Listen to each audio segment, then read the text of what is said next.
ಮುಗಿಸಿ ಭೋಗಿಪುದದು ಸಾಕು. ಕಾಮಂ ಕ್ರೋಧಂ ಮೋಹಾದಿಗಳು ತಾಮಸವು ಹೃದಯ ಗ್ರಂಥಿಗಳು ಆಗಳು ಅವರಿಂದತ್ತೆ ತೊಲೆವ ಆ ಗಂಟಿನ ಭವ ಬಂಧನ ಮನವ ಹುಟ್ಟುವ ಸುವಿವೇಕದ ಮನದಿಂದ ನೆಟ್ಟನೆ ಕಳೆಯುವುದು ಮಸೆದುಳಿಯಿಂದ ಜಡದೇಹ ಸಂಕಲೆಯಂ ಕಡಿವಂತೆ ಕಡಿದೊಡೆ ನೀನರ ಮುನ್ನೆದಂತೆ ನಿನಗ ಸೋಲಂ ಸೋಪಾಪರವು ಎನಿಸುವ ತ್ರೈರೂಪಿನೊಳಾಪರವು ಒಂದೇ ನಿತ್ಯವೆನಿಸಿಕೊಳ್ಳಬೇಕು ಎಂದೊಳೆದರಣಮ ಸತ್ಯಂ ತೋರ್ಪು ನಿಧಿತಂ ಸ್ಥೂಲಂ ಭೋಗಾಯತನಂ ಮದನಿಡಿದೆ ಉದಯ ಮನ ಮರುಳುತನಂ ಆ ಸೂಕ್ಷ್ಮ ವಿಗ್ರಹದೊಳಗಾಗಿರುವುದು ಆಸುರಗತಿ ಮಾಯಿಕವೆನಿಸುವುದು ನಂಬೊತ್ತಿಗೆ ಸಾಕ್ಷಿಕರು ಕರವೆನಿಸುವುದನ್ನು ನಿಜ ಚೇತ್ರೋಪು ಮೊದಲೆರಡರುಳ ಭ್ರಮೆಯಂ ಬಿಟ್ಟು ಪದೊಳದೊಡಿರುಚೆ ಪದವಳವಟ್ಟು ಶ್ರುತಿಮತಿ ನಿಷ್ಕಳ ಬ್ರಹ್ಮವೆಯೆಂದು ಮೃತತಾಂತ್ರಿಕರಿದು ಪರಶಿವನೆಂದು ಮತ್ತೆ ಕೆಲರು ನಿಜ ಲಿಂಗವಿನೆಂದು ಮತ್ತೆ ಕೆಲರು ನಾರಾಯಣನೆಂದು ಆ ಸಾಂಖ್ಯರುಗಳೇ ಪುರುಷನಿಗೆಂದು ವೈಶೇಷಿಕರಿಗನೀಶ್ವರನೆಂದು ಕೆಲವರು ಬೌದ್ಧರು ಶೂನ್ಯವಿದೆಂದು ಕೆಲವರು ಇದು ವಿಜ್ಞಾನವಿದೆಂದು ಸಂಕಲ್ಪದ ಭೇದವನುಳ್ಳಂತೆ ಶಂಕಿಸಲು ಸುರವರವರರಿಗಂತೆ ಬಗೆಗಳ ನಿಂತನದಿಲ್ಲದೆಯೊಂದು ಮಿಗುತೆಯ ನರಿಚಿನ್ನಾದ್ರವಿದೆಂದು ಉಳಿದ ನಿಜದೊಳ ಬಗೆಯಿಲ್ಲಾಗಿ ತಿಳಿಯುವುದಯ ಉಲಯವದಕ್ಕಿಲ್ಲಾಗಿ ಅದು ತನ್ನಿಂದ ತೋರುವುದಾಗಿ ಅದು ನಿರ್ಲಕ್ಷಣ ನಿರ್ಗುಣವಾಗಿ ನಿರಗ ನಿರಂಜನ ನಿಷ್ಕ್ರಿಯವಾಗಿ ನಿರುಪಾಧಿಕ ನಿರ್ದ್ವಂದ್ವಮದಾಗಿ ಅದು ತಾನಿರುವುದರೊಳು ಮನವಿಲ್ಲ ಅದರಿಂ ಕನಸು ನೆನಸು ಮುನ್ನಿಲ್ಲ ಬರಿ ಅರಿವಲ್ಲದೆ ಮೂಢತೆಯಲ್ಲ ಅರಿಯದರಿಂದದು ಸೋತ್ಯೆಯೋ ಅಲ್ಲ ಆ ಚಿಕ್ಕದವೇ ತೋರ್ಯಮೆನಿಕ್ಕು ಯೋಚಿಸಿ ತಿಳಿ ಕೈವಲ್ಯ ಮದಕ್ಕು ಉಳಿದೆವುದೊಂದೇ ತದ್ರೋಪಾಗಿ ಮಡಿಕದರುಳಗ ಬಗೆ ಪುಸಿಯಾಗಿ ತಿಳಿಬಿಡಿ ಮೃಗಸೃಷ್ಟಯಕ್ಕೆ ಅಳೆಯುವ ಬಗೆಗಳು ನಿಜ ಬರಿದಂತೆ ಬಿಡುವವು ಹೃದಯ ಗ್ರಂಥಿಗಳೆಲ್ಲ ಕೆಡುವವು ತೋರುವ ಸಂಶಯವೆಲ್ಲ ತನುಜನೆ ಕರ್ಮಾವಳಿಲಯವೆಲ್ಲ ಪುನರಾವೃತ್ತಿ ನಮೆ ತನಗಿಲ್ಲ ಪ್ರಾರಬ್ಧದ ವಾಸನೆಯುಳ್ಳನ್ನ ಶಾರೀರಾಗವರದೆ ಕಣ್ಣ ಭಾವಿಸಲಾದಂ ಬದುಕೆ ಅನಾಗಿ ಜೀವನ್ಮುಕ್ತನೆ ನಿಪುಣಾಯೋಗಿ ಮುಕ್ತಂಗಾದರಿವಿನ ಭೂಮಿಗಳು ಮುಕ್ತಿ ಪದದೊಳುಂಟವನೆರ ನಿರತನು ಮೋಕ್ಷವ ಬಯಸುವುದೊಂದು ಗುರುಗಳ ನೈದೆ ವಿಚಾರಿಸುವುದೊಂದು ನಿಸ್ಸಂಗತೆಯಂ ಪಡೆಯುವುದೊಂದು ನಿಸ್ಸಂಶಯ ಸುಖವಿಡೆಯುವುದೊಂದು ವಾಸನೆ ವಿಲಯವನೈದುವುದೊಂದು ಆಸುರವೆನಿಸುವ ತೂರ್ಯವದೊಂದು ನೇರಣ ಸೂರ್ಯ ತೇಜವದೊಂದು ಕೇಳಿಂತಿವಿಸುತ್ತ ಭೂಮಿಗಳೆಂದು ತಿಳಿದ ಮುಕ್ತಿ ಪಥದೊಡೆಯುವುದೆಂದು ಬಳಿಕೊರೆದಂ ಸದ್ಗುರುವರನಂದು ಭೂಮಿಗೆ ಯೋಗ್ಯನ ಚಿನ್ನವಿದೆಂದು ಭೂಮಿಗಳ ಅಭ್ಯಾಸ ಕ್ರಮವೆಂದು ಕರುಣಿಸು ತಿಳಿವೆಂತೆನೆಗೆನಿಸೋನು ಹರುಷದೊಡೊರೆದಂ ಗುರುಕುಲಬಾನು ಕಥೆಯಾರನೇ ಕತೆ ಇತಮೆನಿಪ ನಿರೂಪಣಗಳೇಕಾದಶವಂ ಅತಿಶಯಮಾಗಿರ ತಿಳಿಯಲ್ ಪ್ರತಿಪಾದಿತವಿಲ್ಲಿ ಬಂದ ಮೋಕ್ಷಾದ್ವಿತೀಯಂ ಅರಸದೆ ಗುಣ ದೋಷವನು ಯೋಗಿ ಮರೆಯನು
ನಂಬಿ ಸೆಳೆಸೆಳೆಗಾಗೆ ತಾನಾಗದೆ ಕೇಳ್ಕೊಂಗುನ್ನತ ಮೂರ್ತಿ ಮನದ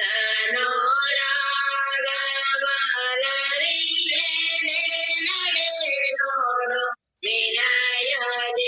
ವಿನಯದಿಂದೊಡನೋಡು ನುಡಿಯೋಗಿ ಜನವನಕ್ಕೆ ಸುಬಣ್ಣೆ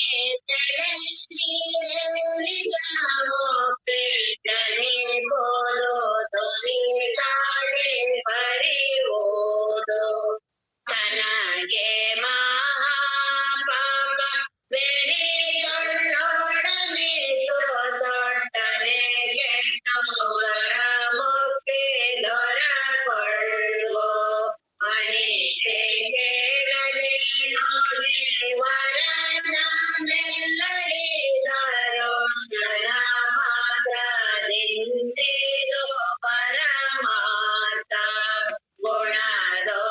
ಗುಣದೋಷದೆಡಿಗೆ ತನ್ನೊಳಗಿಲ್ಲದೆ ಪನೆ ಗುಣಯೋಗಿ ಮರಣದೆ ಅದ ಕರ್ಮ ಗಣದೋಳು ಗುಣದೋಷ ಅರಸಲಿಲ್ಲೆಂದು ನರಗುಣನಿಧಿ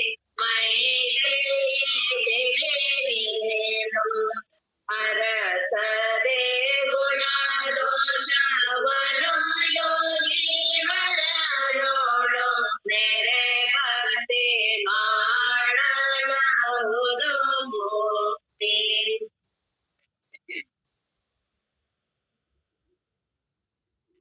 ಸರ್ವಂ ಬ್ರಹ್ಮಮಯಂ ರೇ ರೇ ಸರ್ವಂ ಬ್ರಹ್ಮಮಯಂ ಸರ್ವಂ ಬ್ರಹ್ಮಮಯಂ ರೇ ರೇ ಸರ್ವಂ ಬ್ರಹ್ಮಮಯಂ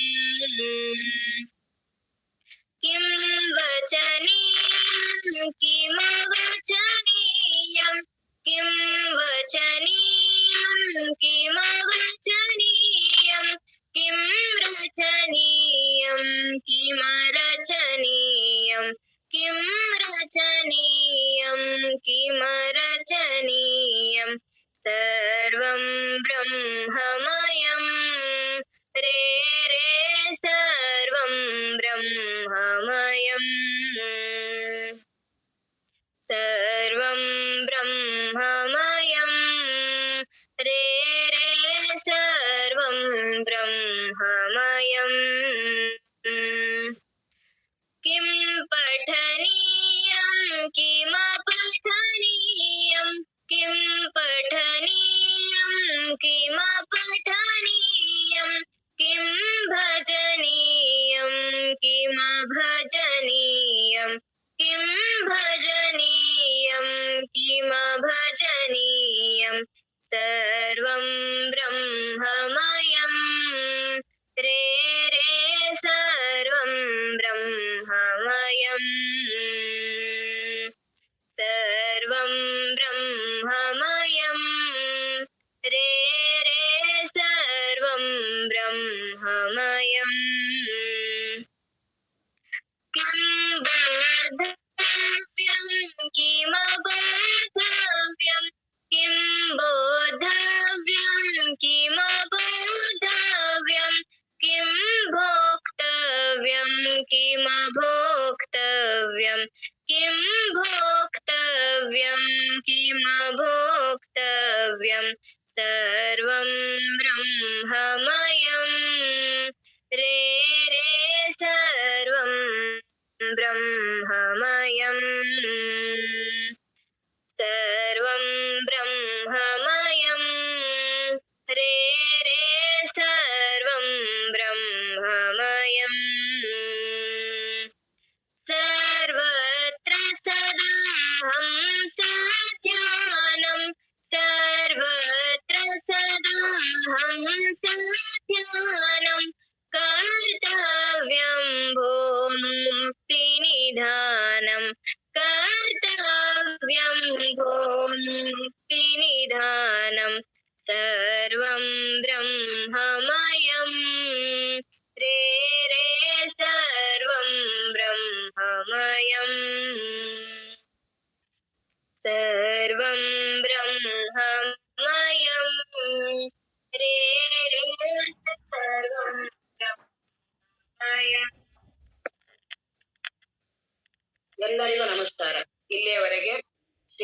ಶರಣ ಶಿವಯೋಗೀಶ್ವರರ ಕೈವಲ್ಯ ಪದ್ಧತಿ ಜ್ಞಾನ ಪ್ರತಿಪಾದನಾ ಸ್ಥಳ ಸೂತ್ರ 36.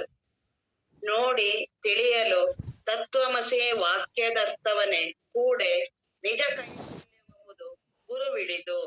ನೋಡಿ ತಿಳಿಯಲು ಅದನ್ನ ವಿಚಾರ ಮಾಡಿ ತಿಳಿದ್ರೆ ತತ್ವಮಸಿ ಮಹಾವಾಕ್ಯ, ಉಪನಿಷತ್ತಿನಲ್ಲಿ ಏನು ಮಹಾವಾಕ್ಯಗಳಲ್ಲಿ ತತ್ವಮಸಿ ಮಹಾವಾಕ್ಯ, ಉಪದೇಶ ಪರ ವಾಕ್ಯ, ಆದೇಶ ಪರ, ಉಪದೇಶ, ಈ ತರ 4 ವಾಕ್ಯಗಳನ್ನ ಅರ್ಥ ಮಾಡ್ತಾರೆ. ಇದು ತತ್ವಮಸಿ ಉಪದೇಶ. ಗುರುಗಳು ಶಿಷ್ಯನಿಗೆ ಉಪದೇಶ ಮಾಡೋದು. ಶಿಷ್ಯನಿಗೆ ದೇಹಾತ್ಮ ಭಾವ ಜೀವಭಾವ ಇದೆ. ಈಗ ಗುರುಗಳ ಹತ್ರ ಬಂದಿದ್ದಾರೆ, ನಾನು ಆತ್ಮಜ್ಞಾನವನ್ನ ಪಡಿಬೇಕು ಅಂತ. ಆಗ ಈ ತತ್ವಮಸಿ ಮಹಾವಾಕ್ಯವನ್ನ ಎಲ್ಲಾ ಶಾಸ್ತ್ರಗಳ ಉಪನಿಷತ್ತು ಎಲ್ಲ ಹೇಳ್ತಾರೆ. ಎಲ್ಲವೂ ಅಧ್ಯಯನ ಆದ್ಮೇಲೆ ಇನ್ನೇನು ಕೊನೆಗೆ ಅವನು ಎಲ್ಲವನ್ನೂ ಮುಗಿಸಿದಾನೆ. ಈಗ ಅವನು ಅಧ್ಯಯನ ಮಾಡಿ ಇನ್ನೇನ್ ಮನೆಗೆ ಹೋಗ್ಬೇಕಾಗಿದೆ. ಏನು ಮೊದಲು ಗುರುಕುಲದಲ್ಲಿ ಇದ್ರಲ್ಲ, ಕೊನೆಗೆ ಇನ್ನು ಅವನು ಹೊರಡಬೇಕು ಅಂದಾಗ ಕೊನೆಯ ಉಪದೇಶ ಅವನಿಗೆ ಇದನ್ನ ಹೇಳಿ ಕಳಿಸ್ತಿದ್ರು. ಯಾಕೆಂದ್ರೆ ಅಲ್ಲಿವರೆಗೂ ಅಂತಃಕರಣ ಅವನು ಪರಿಪಕ್ವತೆ ಆಗ್ಬೇಕಾಗತ್ತೆ. ಹಾಗಾಗಿ ನಾವು ಸಿದ್ದೇಶ್ವರ ಸ್ವಾಮೀಜಿ ಅವ್ರಿಗೆ ಕೇಳ್ತಾ ಇದ್ವಿ, ಹಾಸನಕ್ಕೆ ಬಂದಿದ್ರಲ್ಲ, ಅವಾಗ ನಾವು ಪ್ರತಿ ಸಲ ಹೋದಾಗ ಹಿಂಗೆ ಜ್ಞಾನದ ಸಂಶಯಗಳು ಇದ್ದೇ ಇರ್ತಿತ್ತು. ಆತ್ಮಜ್ಞಾನ ಬಹಳ ಸುಲಭ ಅಂತಾರೆ, ನಮಗ್ ಮಾತ್ರ ಅನ್ಸದೇ ಇಲ್ಲ, ಇವೆಲ್ಲ ಇತ್ತಲ್ಲ. ಮತ್ತು ಉಪನಿಷತ್ತುಗಳು ಅತ್ಯಂತ ಶ್ರೇಷ್ಠ. ಉಪನಿಷತ್ತುಗಳು ಬಹಳ ಚಿಕ್ಕದು, ಏನಿಷ್ಟು ದೊಡ್ಡ ದೊಡ್ಡ ಗ್ರಂಥಗಳಲ್ಲ, ಏನೋ ಇದಲ್ಲ. ಹಾಗಾಗಿ ಅವೆಲ್ಲವೂ ಈಶಾವಾಸ್ಯ ಉಪನಿಷತ್ತಾಗ್ಲಿ, ಏನ್ ಮುಂಡಕ ಇರ್ಲಿ, ಎಲ್ಲ ಬರೀ ತುಂಬಾ ಕೇವಲ 18, 12 ಇಷ್ಟಿಷ್ಟೇ ಚಿಕ್ಕ ಚಿಕ್ಕ ಸೂತ್ರಗಳು. ಅಷ್ಟಕ್ಕೆ ಆತ್ಮಜ್ಞಾನ ಆಗ್ಬಿಟ್ಟಿದೆಯಲ್ಲ ಅವ್ರಿಗೆಲ್ಲ ಅಂತ ನಮ್ಗ್ ಸಂಶಯ. ನಾ ಇಷ್ಟೊಂದ್ ವರ್ಷ ಕೇಳಿದ್ರು ಬರೀ ಹಾಗೆ ಇರ್ತೀವಲ್ಲ, ಹಾಗೆ ಇದೀವಲ್ಲ. ಅದು ಲಕ್ಷ ಗುಡ್ಡ ಕೇಳಿದೀವಿ, ಇಷ್ಟದಿಂದ ಕೇಳಿದೀವಿ, ಆತ್ಮಜ್ಞಾನ ಪಡಿಬೇಕು ಅಂತಾನೆ ಕೇಳಿದೀವಿ, ಏನೋ ಲಕ್ಷಣನೇ ಸುಳಿಯಲ್ವಲ್ಲ. ಹಾಗಾಗಿ ಅದನ್ನ ಅಪ್ಪೋರ್ ಹತ್ರ ಅಂತಿದ್ವಿ, ನಾವು ತುಂಬಾ ಎಲ್ಲ ಇದೇ ರೀತಿನೆಲ್ಲ ಕೇಳಿದೀವಪ್ಪ. ಅಲ್ಲ, ಆ ಹುಡುಗರು ಬರೀ ಅಷ್ಟು ಏನು ಈಶಾವಾಸ್ಯ ಉಪನಿಷತ್ತು 18 ಸೂತ್ರ ಮುಗಿತಿದಾಗ ಆತ್ಮಜ್ಞಾನ ಎಷ್ಟೊತ್ತು ಬೇಕು 18 ಸೂತ್ರ? ಅದಕ್ಕೆ ನಮ್ಮ ಅಪ್ಪವ್ರು ಅಂತಿದ್ರು, ಅದ್ ಎಷ್ಟೊತ್ತು, ಒಂದ್ 5 ನಿಮಿಷ ಕೇಳಿದ್ರೆ 18 ಸೂತ್ರ 5 ನಿಮಿಷ ಕೇಳಿ ಮುಗಿಸ್ಬಿಡ್ಬೋದು. ಅಷ್ಟು ಸುಲಭ ಅದು. ಅವರೆಲ್ಲ ಇಷ್ಟು ಬೇಗ ಆಗ್ಬಿಟ್ರಲ್ಲಪ್ಪ, ನಮ್ಗೆ ಯಾಕೆ ಇಷ್ಟು ನಿಧಾನ ಅಂತ. ಅವಾಗ ಅವ್ರ ಅಪ್ಪವ್ರು ಅಂತಿದ್ರು, ಜ್ಞಾನ 12 ವರ್ಷ ಅವರು ಅಲ್ಲಿ ಇರ್ತಿದ್ರು ಗುರುಕುಲದಲ್ಲಿ. ಮೊದಲು ಅದನ್ನ ಅಭ್ಯಾಸ ಮಾಡಿಸ್ತಿದ್ರು, ಕಂಠಪಾಠ ಆಗ್ಬೇಕದನ್ನ. ಎಲ್ಲವೂ ವೇದಗಳನ್ನ ಕಂಠಪಾಠ ಮಾಡಿಸ್ತಿದ್ರು. ಅಲ್ಲಿ ಮೊದಲು ಈಗೇನ ಗ್ರಂಥ ರೂಪದಲ್ಲಿ ಏನೂ ಇಲ್ಲ. ಅವನ ತಲೆ ಏನಿದೆಯಲ್ಲ, ಅವನ ಮೆದುಳು, ಅವನ ಬುದ್ಧಿನೇ ಅದೇ ಗ್ರಂಥ. ಅದು ಅವನು ಇನ್ನೊಬ್ರಿಗೆ ಅದನ್ನ ಹೇಳೋದೇ ಪುನಃ ಇನ್ನೊಬ್ರು ಅದ್ರ ಮುಂದುವರ್ಕೊಂಡ್ ಬಂದಿರೋದು. ಇಲ್ಲೆಲ್ಲ ಮೊದಲಿನ ಉಪನಿಷತ್ತುಗಳಲ್ಲಿ ಒಬ್ಬೊಬ್ರನ್ನೇ ಆ ವೇದದ ಹೆಸರುಗಳಿಂದಾನೇ ಕರೀತಾ ಇದ್ರು.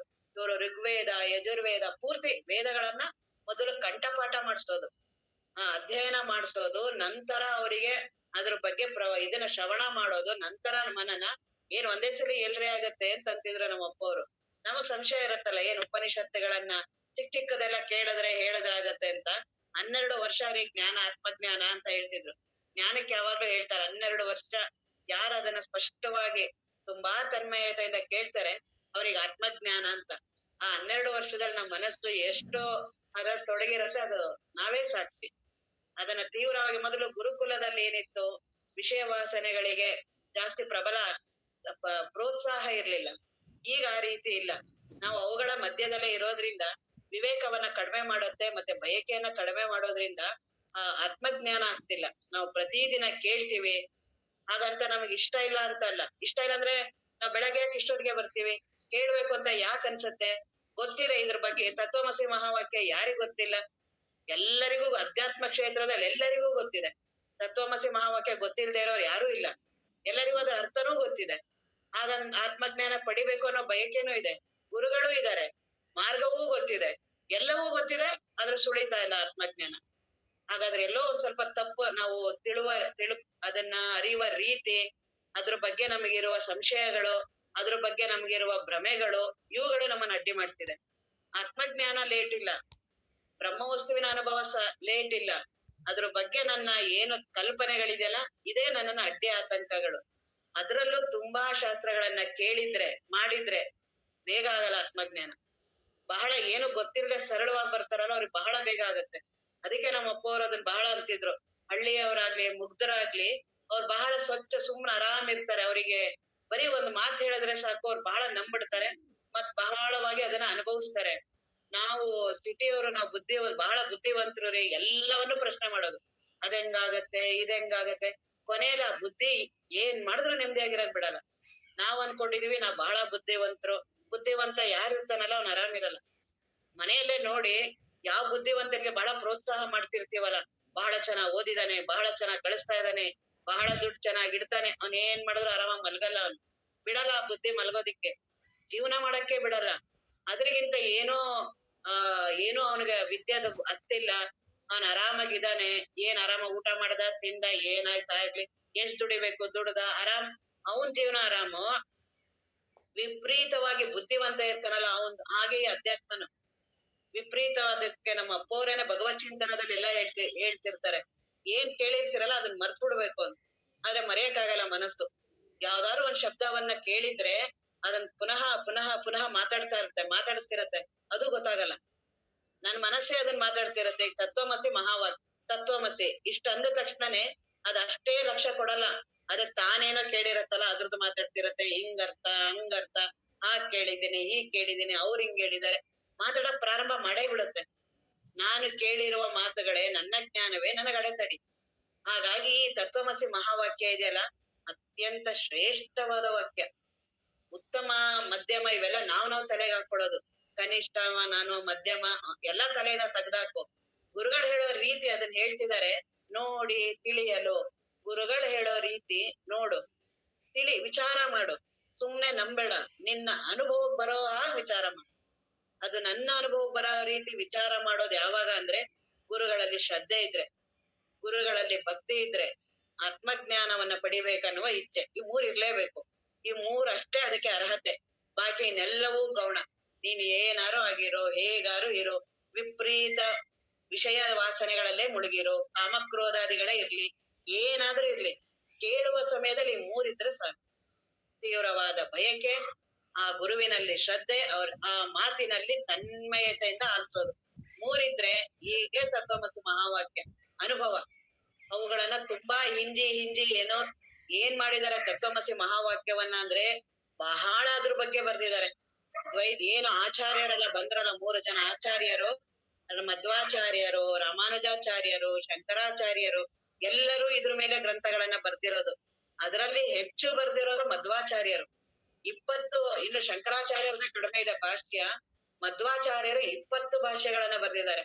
ಅವರು ಭಗವದ್ಗೀತೆ ಬರ್ದಿದ್ದಾರೆ, ಉಪನಿಷತ್ತುಗಳಿಗೆ ಬರ್ದಿದ್ದಾರೆ. ಅಲ್ಲಿ ಅವರು ಈ ತತ್ವಮಸಿ ಮಹಾವಾಕ್ಯವನ್ನ ಅರ್ಥ ಮಾಡೋದೇ ಬೇರೆ ರೀತಿ. ನಾವು ವೇದಾಂತದವರು, ಜ್ಞಾನದವರು ಅರ್ಥ ಮಾಡೋದೇ ಬೇರೆ ರೀತಿ. ಅದೇ ವಿಶಿಷ್ಟಾದ್ವೈತದವರು, ರಾಮಾನುಜಾಚಾರ್ಯರು ಇದೇ ವಾಕ್ಯವನ್ನ ಅವ್ರು ಅರ್ಥ ಮಾಡೋದು ಬೇರೆ. ಏನ್ ಅವುಗಳಿಗೆಲ್ಲ ಎಷ್ಟು ಗ್ರಂಥಗಳು ಬಂದಿದೆ. ಆ ಉಪನಿಷತ್ ಅರ್ಥ ಆಗ್ಲಿಲ್ಲ, ಬ್ರಹ್ಮಸೂತ್ರ ಅರ್ಥ ಆಗ್ಲಿಲ್ಲ, ಭಾಷ್ಯಗಳ ಅರ್ಥ ಆಗ್ಲಿಲ್ಲ, ವಾರ್ತಿಕಗಳ ಅರ್ಥ ಆಗ್ಲಿಲ್ಲ, ಇನ್ನು ಗ್ರಂಥಗಳು ಅವುಗಳ ಅರ್ಥ ಆಗ್ಲಿಲ್ಲ ಅಂತ ಅವುಗಳಲ್ಲಿ ಶಂಕರಾಚಾರ್ಯರ 4 ಜನ ಶಿಷ್ಯರು, ಆ 4 ಜನ ಬರ್ದಿದ್ ಅರ್ಥ ಆಗ್ಲಿಲ್ಲ ಅಂತ ಇನ್ನು ಕೆಲವರು ತಿರ್ಗಾ ಬರೆಯೋದು. ಒಂದೊಂದು ಇದ್ರ ಮೇಲೆನೆ ವಿಪರೀತ ಗ್ರಂಥಗಳು, ಟೀಕಾ ಗ್ರಂಥಗಳು, ಭಾಷಾ ಗ್ರಂಥಗಳು, ವಾರ್ತಿಕ, ಒಂದೇ ತತ್ವಮಸಿ ಮಹಾವಾಕ್ಯ. ಇದನ್ನ ಈ ರೀತಿ ಅರ್ಥ ಮಾಡ್ಬೇಕು ಅಂತ ಎಲ್ಲರೂ ಆಚಾರ್ಯರೆಲ್ಲ ಬಂದಿದಾರಲ್ಲ ಗ್ರಂಥಗಳೆಲ್ಲ ಎಲ್ಲ ಇದ್ರ ಮೇಲೆನೆ. ಈ ಉಪನಿಷತ್ತುಗಳ ಮೇಲೆ ಏನು ವೇದಾಂತದವ್ರು ಹೇಳ್ತೀವಿ, ಈ ಅದ್ವೈತದಲ್ಲೇ 3-4 ಜನ ಇದೆ, 5 ಜನ ಇದಾರೆ ಅಂತಾರೆ. ಈ ಅದ್ವೈತ ಅಂತ ನಾವೇನಂತೀವಲ್ಲ ಇದ್ರಲ್ಲಿ ಕೇವಲ ದ್ವೈತ ವಿಷಯ, ಇನ್ನೊಂದೇನೋ ಇದೆ ಕೇವಲ ದ್ವೈತ, ಈ ನಿಂಬಾಳ್ಕರ್ ಅವ್ರದ್ದು, ವಲ್ಲಭಾಚಾರ್ಯರು, ಈ ಶುದ್ಧಾದ್ವೈತ, ಈ ರೀತಿ ಅದ್ವೈತದಲ್ಲೇನೆ ಅಲ್ಲೆಲ್ಲ ಸ್ವಲ್ಪ ಬದಲಾವಣೆಗಳು. ಹಾಗಾಗಿ ಈ ನಿಜಗುಣರ ಗ್ರಂಥ ಏನಿದೆಯಲ್ಲ ಶಂಕರಾಚಾರ್ಯ, ಇದು ನೇರವಾದ ಅದ್ವೈತ ಏನು ಉಪನಿಷತ್ತು ಹೇಳುತ್ತಲ್ಲ ಅದೇ ನೇರವಾದ ಅರ್ಥ. ಅದನ್ನ ಸುಮ್ನೆ ನೀನೇ ನಂಬೇಡ, ಅದನ್ನ ಅನುಭವ ಪೂರ್ವಕವಾಗಿ, ಅದನ್ನ ಅನುಭವ ಸಮ್ಮತವಾಗಿ ನಿನ್ನ ಅನುಭವಕ್ಕೆ ಬಂದ್ರೆ ಮಾತ್ರ ಇದನ್ನ ಒಪ್ಪು. ಇದ್ರಲ್ಲೆಲ್ಲ ಹಾಗೆ ಹೇಳೋದು. ಇದ್ರಲ್ಲಿ ಏನು ಜ್ಞಾನದಲ್ಲಿ ಯಾಕೆ ಜ್ಞಾನ ಅತ್ಯಂತ ಶ್ರೇಷ್ಠ, ಅದ್ರಲ್ಲೂ ಅದ್ವೈತ ಏನು ಈಶಾ ವಾಸ್ಯಮಿದಂ ಸರ್ವಂ, ಈ ಜಗತ್ತೆಲ್ಲವೂ ದೇವನನ್ನ ಬಿಟ್ಟು ಏನೂ ಇಲ್ಲ, ನೀನು ಆ ಬ್ರಹ್ಮ ವಸ್ತು, ಅಹಂ ಬ್ರಹ್ಮಾಸ್ಮಿ, ಇದನ್ ಯಾವದಲ್ಲಿ ಇಡೀ ಜಗತ್ತಲ್ಲಿ ಯಾವುದರಲ್ಲೂ ಹೇಳಲ್ಲ. ಅದಕ್ಕೆ ಜ್ಞಾನ ಅತ್ಯಂತ ಉತ್ಕೃಷ್ಟ. ಯಾಕೆ ಇಲ್ಲಿವರೆಗೂ ಅದರಲ್ಲಿ ಏನೂ ಆಗಿಲ್ಲ ಅದಂದ್ರೆ ಅದು ಅನುಭವದ ಲಕ್ಷ್ಯ. ಅಲ್ಲಿ ವ್ಯಕ್ತಿಗೆ ಮಹತ್ವ ಇಲ್ಲ, ಯಾವ ಇದಕ್ಕೂ ಇಲ್ಲ, ಅಭಿಪ್ರಾಯಗಳಿಗೆ ಭಾವನೆಗಳಿಗೆ ಯಾವುದಕ್ಕೂ ಇಲ್ಲ, ಬರೀ ಅನುಭವ. ಅದು ಯಾರು? ನಿನ್ನ ಅನುಭವನೇ. ಅದನ್ನ ಲಕ್ಷ್ಯ ಕೊಟ್ಟು ಗುರುಗಳು ಹೇಳುವ ರೀತಿ ನೋಡು, ನಿನ್ನ ಅನುಭವಕ್ಕೆ ಬಂದ್ರೆ ನಂಬು, ನಂಬಲೇಬೇಕು ಅಂತ ಏನಿಲ್ಲ. ನೀನ್ ಅನುಭವಕ್ಕೆ ಬಂದಿಲ್ಲ ಬೇಡ. ಹಾಗಾಗಿ ಈ ತತ್ವಮಸಿ ಮಹಾವಾಕ್ಯ ಇದೆಯಲ್ಲ, ನೀನು ಆ ಬ್ರಹ್ಮನೇ ಇದ್ದೀಯ. ತತ್ ಅದು, ಅದು ಅಂದ್ರೆ ಬ್ರಹ್ಮವಸ್ತು. ತ್ವಂ ನೀನು, ಅಸಿ ಇದ್ದೀಯ. ಎಷ್ಟು ಸುಲಭವಾದ ವಾಕ್ಯವನ್ನ, ಬಹಳ ಅದೇ ಮಕ್ಕಳುಗಳಿದ್ರೆ ಎಷ್ಟು ಸುಲಭ ನಂಬಿಡ್ತಾರೆ ಅವ್ರು ಅದನ್ನ.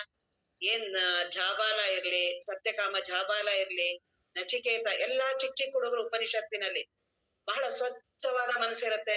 ತುಂಬಾ ಇವುಗಳ ಬಗ್ಗೆ ತಿಳ್ಕೊಂಡಿರಲ್ಲ, ತುಂಬಾ ಇವುಗಳ ಬಗ್ಗೆ ಮಾಡಿರೋದಿಲ್ಲ, ಅವುಗಳನ್ನ ಮರೆಯೋದೂ ಇಲ್ಲ. ಈ ಮನಸ್ಸು ಏನಿದೆ, ಯಾವ್ದಾರು ಒಂದು ಶಬ್ದವನ್ನ, ಯಾವ್ದಾರು ಒಂದನ್ನೆಲ್ಲ ಕೇಳಿದ್ರೆ, ಅದ್ರಲ್ಲೂ ಈ ಶಾಸ್ತ್ರವನ್ನೆಲ್ಲ ಕೇಳಿದ್ರೆ ತುಂಬಾ ಮಾತಾಡಿಸ್ತಿರತ್ತದು. ಅದು ನನ್ನನ್ನ ಮಾತಾಡಿಸ್ತಿದೆ ಅನ್ನೋದು ನನಗ್ ಗೊತ್ತಾಗಲ್ಲ. ಅದು ಹೆಂಗ್ ಗೊತ್ತಾಗತ್ತೆ ಅಂದ್ರೆ, ಯಾರು ಪ್ರವಚನ ಕೇಳಕ್ ಹೋಗಿರ್ತೀವಲ್ಲ, ಅಲ್ಲಿ ಏನಾರು ಅವ್ರೊಂದ್ ತಪ್ಪು ಮಾಡ್ಬಿಡ್ಲಿ, ಏನ್ ಮಾಡಿದ್ರು ನಂಗ್ ಸಮಾಧಾನ ಆಗ್ತಿರಲ್ಲ. ಅವ್ರ ಅದನ್ನ ತಪ್ಪು ಮಾಡವ್ರೆ, ಅವ್ರ ಅದನ್ನ ಅದು ಸರಿ ಇಲ್ಲ, ಯಾಕೆ ಹಿಂಗ್ ಹೇಳಿದ್ರು, ಇದೆ ಅದು ನನ್ನ ಶಾಸ್ತ್ರ ಪಾಂಡಿತ್ಯ ನನ್ನನ್ ಮಾಡ್ತಿದೆ ಅಂತ ಗೊತ್ತಾಗಲ್ಲ. ನಾನು ಕಲ್ತಿರುವ ಶಬ್ದಗಳು, ನಾನು ಕಲ್ತಿರುವ ಶಾಸ್ತ್ರಗಳು, ಅದು ಶಬ್ದ ಜ್ಞಾನ ಮಾಡ್ಕೊಂಡ್ಬಿಟ್ಟಿರ್ತೀನಿ, ತಿಳುವಳಿಕೆ ಜ್ಞಾನ ಮಾಡಿರ್ತೀನಿ, ಅನುಭವದ ಕಡೆ ಲಕ್ಷ್ಯ ಕೊಟ್ಟಿರಲ್ಲ. ಇವೆಲ್ಲವೂ ಇರೋದು ಅನುಭವದ ಕಡೆ ಲಕ್ಷ್ಯ. ಮುಂದೆ ಅದನ್ನೇ ಅಲ್ಲಿ ಎರಡು ರೀತಿಯಾದ ಅರ್ಥ ಮಾಡ್ತಾರೆ. ಒಂದು ಮುಖ್ಯ ಅರ್ಥ, ಒಂದು ಲಕ್ಷ್ಯಾರ್ಥ. ನಾವು ಲಕ್ಷ್ಯಾರ್ಥವನ್ನ ಬಿಡ್ತೀವಿ, ಮುಖ್ಯಾರ್ಥವನ್ನ ಹೇಳ್ತಾ ಅದನ್ನ ನನ್ನ ಅನುಭವ ಅಂತ ಭ್ರಮೆ ಮಾಡ್ತಾ ಹೋಗ್ತೀನಿ. ಈ ತತ್ವಮಸಿ ಮಹಾವಾಕ್ಯವನ್ನ ದ್ವೈತರು, ಏನು ಮಧ್ವಾಚಾರ್ಯರು, ಅವ್ರು ಇದನ್ನ ಯಾವ ರೀತಿ ಅರ್ಥ ಮಾಡ್ತಾರೆ ಅಂದ್ರೆ ಬಹಳ ಆಶ್ಚರ್ಯ ಆಗತ್ತೆ ಅವ್ರದ್ದು. ಇದೇ ತತ್ವಮಸಿ ಮಹಾವಾಕ್ಯವನ್ನ ಅವ್ರಿಗೆ ಅವ್ರು ಈ ಉಪನಿಷತ್ತನ್ನ ಇದೇ ರೀತಿ ಅವ್ರು ಹೇಳ್ತಾರೆ, ನೀವೇನು ಅದ್ವೈತದವ್ರು ಹೇಳ್ತಾರಲ್ಲ, ಏನ್ ಮಾಡಿದ್ರು ಅದನ್ನ ಕಿವಿಯಲ್ಲೂ ಕೇಳ್ಬೇಡಿ. ಅದನ್ನ ಅಕಸ್ಮಾತ್ ಕಿವಿ ಏನಾದ್ರು ತೊಳೆದ್ರೆ ಅದನ್ನ ತೊಳ್ಕೊಳ್ಳಿ. ಅದನ್ನ ಏನ್ ಮಾಡಿದ್ರು ಅಂತ ಶಬ್ದಗಳನ್ನ ಕೇಳ್ಬೇಡಿ. ಏನಾದ್ರೂ ದೇವ್ರನ್ನೇನಾಗಕ್ ಸಾಧ್ಯ ಇದೆಯಾ ನೀನು? ಆ ತತ್ವಮಸಿ ಮಹಾವಾಕ್ಯವನ್ನ ಅವ್ರು ಏನು ಈ ಕರ್ಮದಿಂದ ನೀನೇನೆಲ್ಲ ಬದಲಾವಣೆ ಆಗ್ಬೇಕಲ್ಲ, ಈ ಧರ್ಮ, ಅರ್ಥ, ಕಾಮ, ಮೋಕ್ಷ ಇದೆಯಲ್ಲ, ಈ ಮೂರು ಒಪ್ಕೋತ. ಧರ್ಮ, ಅರ್ಥ, ಕಾಮ, ಹೌದು, ಈ ಮೂರಿಂದ ನೀನ್ ಬಿಡುಗಡೆ ಆಗ್ಬೇಕಲ್ಲ, ಬಹಳ ಕರ್ಮ ಬಂಧನದಿಂದ ಕೂಡಿದ್ಯಲ್ಲ, ನೀನು ಆ ಶ್ರೇಷ್ಠ ನಾರಾಯಣ, ಅವನೇ ಎಲ್ಲದಕ್ಕೂ ವಿಷ್ಣು, ಅವನನ್ನ ಧ್ಯಾನ ಮಾಡು.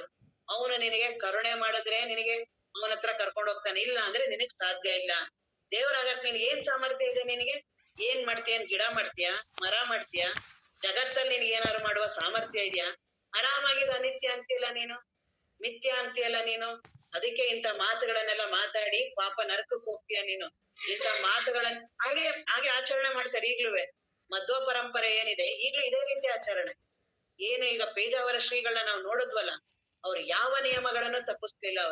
ಅವ್ರು ಏನ್ ಹೇಳಿದ್ದಾರೆ ನಮ್ಮ ವಿಷ್ಣು ಪುರಾಣದಲ್ಲಿ, ಇವುಗಳಲ್ಲಿ ನಮ್ಮ ಮಧ್ವ ಪರಂಪರೆಯಲ್ಲಿ ಏನ್ ಬರೆದಿದ್ದಾರೆ ಅದನ್ನ ಪ್ರಾಮಾಣಿಕವಾಗಿ ಕೊನೆಯವರೆಗೂ ಪಾಲಿಸಿದ್ರು. ಅವ್ರು ಹೀಗೆ ಮೂರು ಸಮಯ ಸಂಧ್ಯಾ ವಂದನೆ ಮಾಡೋದು, 3 ಸಮಯ ಏನು ಪೂಜಾದಿಗಳನ್ನ ಮಾಡೋದು, ಕರ್ಮ ಕೈಂಕರ್ಯ ಏನೋ ಹೇಳ್ತಾರೆ ಅದನ್ನ, ವಿಷ್ಣುವಿನ ಪೂಜೆ ಅವುಗಳನ್ನೆಲ್ಲ ಮಾಡ್ಬೇಕು. ಅವರ 8 ಮಠ ಇತ್ತಲ್ಲ, ಆ ಮಠದಲ್ಲಿ ಒಬ್ರು ವಿದೇಶಕ್ಕೆ ಹಡಗನ ದಾಟಿ ಹೋದ್ರು. ಬೇರೆ ಸಮುದ್ರದಲ್ಲಿ ಹೋಗ್ಬೇಕಂದ್ರೆ ಹಡಗಲ್ಲೇ ಹೋಗ್ಬೇಕು. ಒಬ್ರು ಹೋದ್ರು, ಇವ್ರು ಅವ್ರನ್ನ ಬಹಿಷ್ಕಾರ ಆಗ್ತದೆ. ಮೊದ್ಲು ಕಾಲದಲ್ಲಿ ಅದು ತುಂಬಾ ಇತ್ತು. ಮಹಾತ್ಮ ಗಾಂಧೀಜಿ ಹೋಗ್ಬೇಕಾದ್ರೂ ಯಾರು ಸಮುದ್ರ ದಾಟಿ ಹೋಗ್ತಾನೆ ಅವನು ಬಹಳ ನಷ್ಟ ಆಗ್ಬಿಟ್ಟವನೆ, ಅವನು ಇನ್ನ ನಮ್ ಇದಕ್ ಸೇರಂಗಿಲ್ಲ, ಅವನು ಬಹಳ ದೂಷಿತ ಆಗಿದ್ದಾನೆ ಅವನು. ಆ ರೀತಿ ಈಗ್ಲೂ ಸಹ ಅವ್ರು ಮಾಡಿದ್ರು.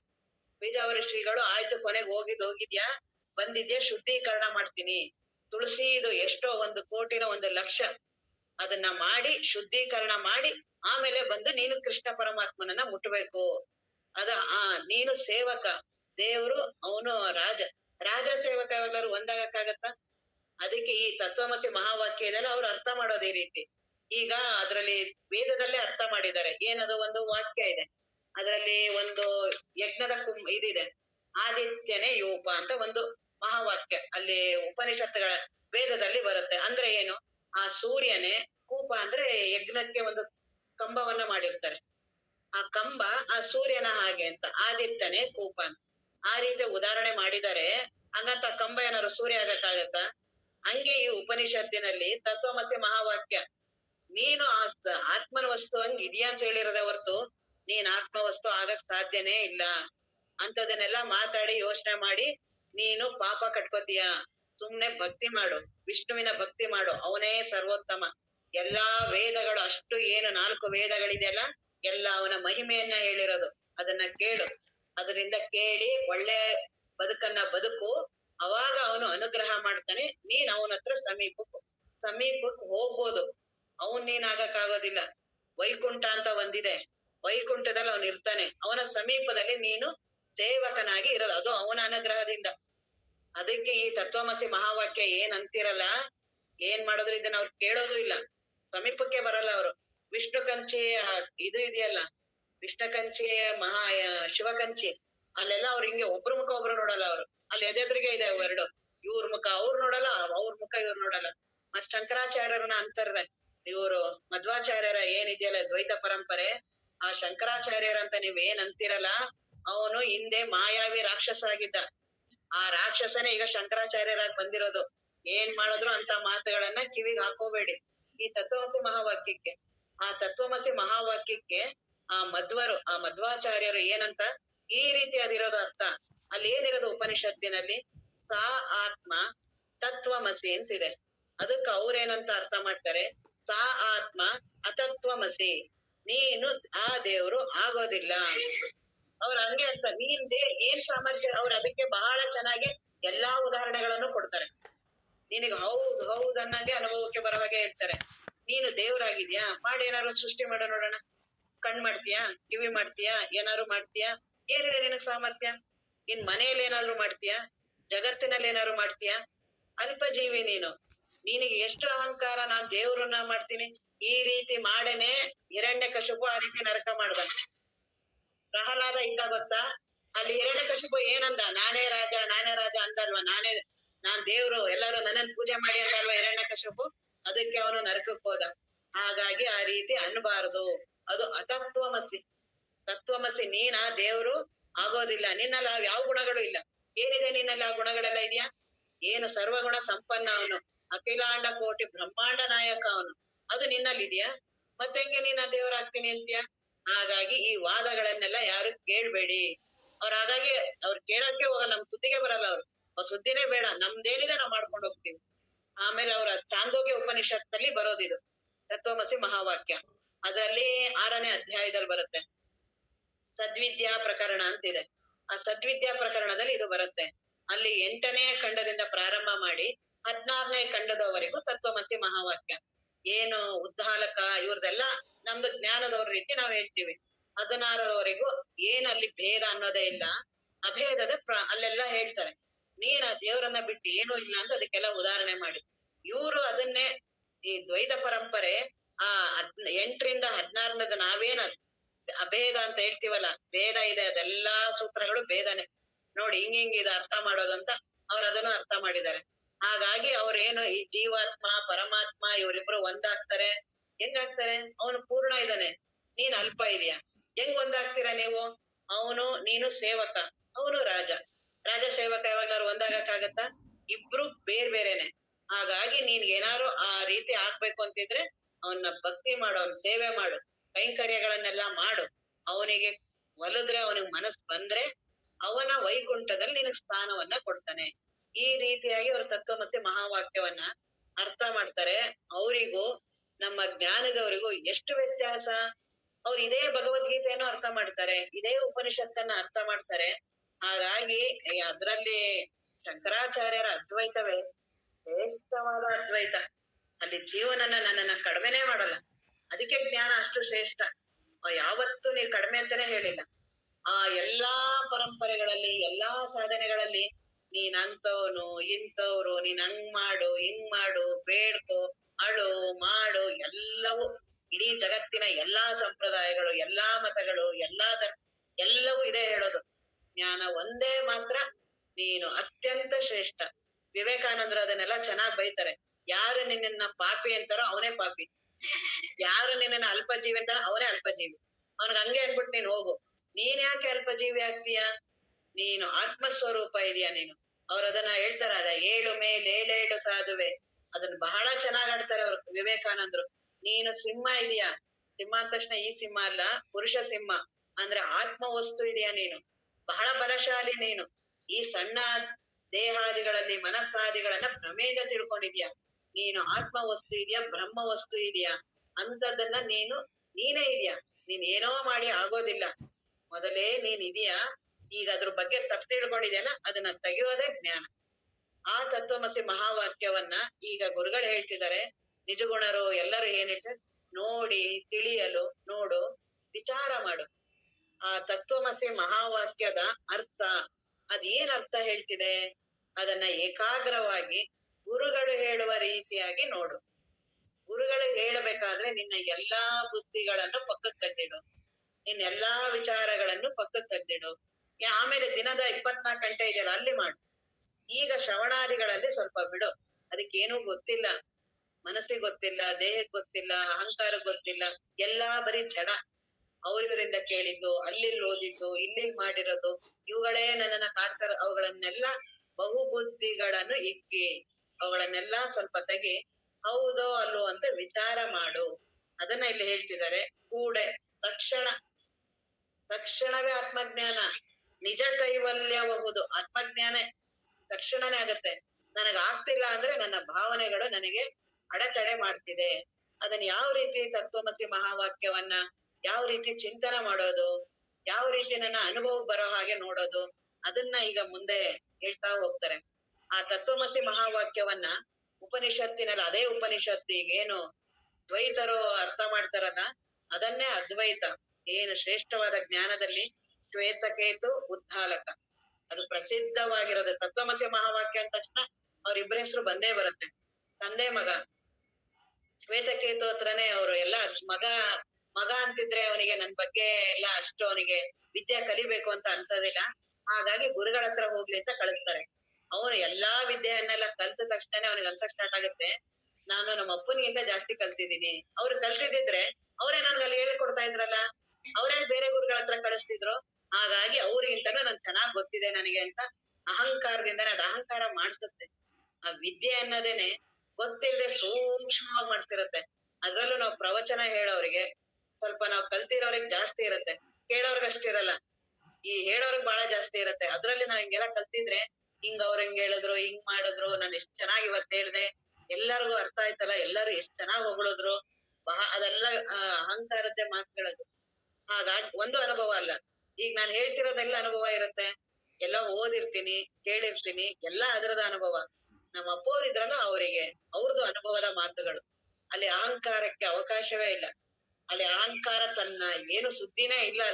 ಅಲ್ಲಿ ಏನ್ ಮಾತಾಡ್ತಿರ್ತಾರೆ, ನಮ್ಮ ವಸ್ತುವೇ ಮಾತು.